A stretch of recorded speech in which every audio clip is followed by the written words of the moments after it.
El Niño situation లో కాళేశ్వరం ఒక్క నిమిషం నేనేమంటున్నా అంటే సరే విన్నాను శరత్ గారు చెప్పింది కూడా సరే పొలిటికల్ విమర్శల కంటే కూడా నిజంగానే ఇవాళ ఎల్లినో వచ్చినందుకు అది రిపేర్ చేస్తుంటే మేడిగడ్డ డెఫినెట్ గా ఇవాళ ఎంత లేదన్నా కూడా ఒక 60-70-100 టీఎంసీల నీళ్ళైనా కూడా మనము స్టోర్ చేసుకునే వాళ్ళం. శ్రీరామ్ సాగర్ కావచ్చు, మన్లాన్ సాగర్ కావచ్చు, అది కొంత మనకు ఉపయోగపడేది, రిలీఫ్ ఇచ్చేది.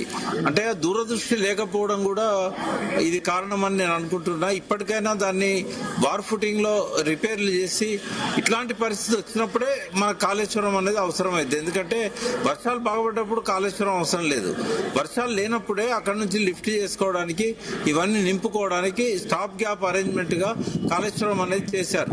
3 సంవత్సరాలు అయింది, కనీసం రిపేర్ ఎందుకు స్టార్ట్ చేయలేదు? ఇంకా పరిశోధనలు పరీక్షల పేరుతోని పోలవరం పూర్తయ్యేదాకా దాన్ని అసలు ముట్టుకునే పరిస్థితే లేదు ఆడ. ఎందుకంటే గోదావరి డెల్టా కోసమే గోదావరి నీళ్ళు అన్నట్టుగా తయారైంది పరిస్థితి. ఇప్పటికైనా ప్రజలు, ఇతర మేధావులు గాని, విశ్లేషకులు గాని, శరత్ లాంటి వాళ్ళు గాని ఈ మేడిగడ్డం తొందరగా అది ఎందుకు కూలింది ఏందనేది వేరే విషయం. ఎప్పుడైనా ఎంక్వైరీ జరుగుతూనే ఉంటుంది. ఆ రిపోర్ట్లు ఎప్పుడైనా రానియండి, పనిష్మెంట్ ఇవ్వచ్చు.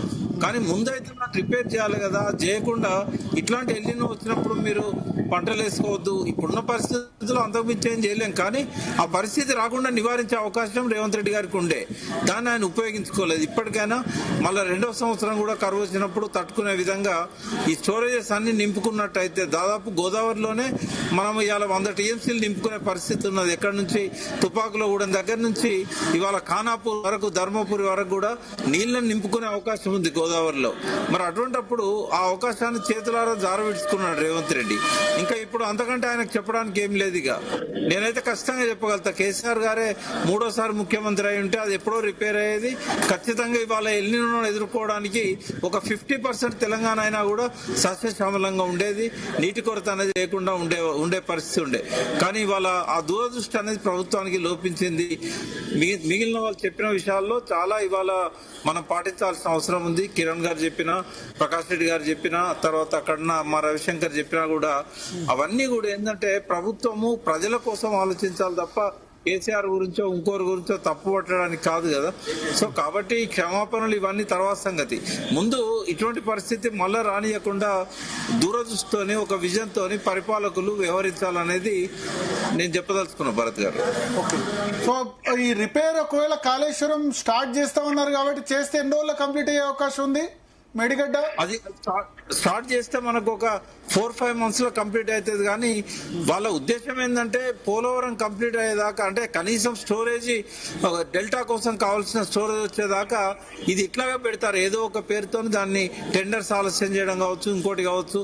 కరెక్ట్ గా చేస్తే 5 months వర్క్ భరత్ గారు. అది ఇప్పుడు స్టార్ట్ చేసినా కూడా, అంటే కొంత కాలాతీతం అయినా కూడా, ఇప్పుడు స్టార్ట్ చేసినా కూడా వర్షాలకు కొద్దిగా ఇబ్బంది అయినా కూడా నెక్స్ట్ March-April వరకు కంప్లీట్ చేయొచ్చు. కానీ టెండర్ల పేరుతో లేట్ చేస్తే మాత్రం నెక్స్ట్ ఇయర్ కూడా కంప్లీట్ కాదు. ఎన్నికలకు ముందు కంప్లీట్ చేయాలనేది బహుశా రేవంత్ రెడ్డి గారి ఆలోచన ఉండి ఉంటుంది. అప్పటికి పోలవరంలో కూడా కొంత స్టోరేజ్ వస్తుంది కాబట్టి ఈ రెండింటికి లింక్ ఉన్నది. అది కేవలం తెలంగాణ ప్రజలను దృష్టిలో పెట్టుకొని చేయదలుచుకుంటే ఆయన ఫస్ట్ ఇయర్ లోనే చేసేవాడు. ఆ సమర్థుడు కూడా, చేయగలిగిన సమర్థుడు కూడా ఆయన.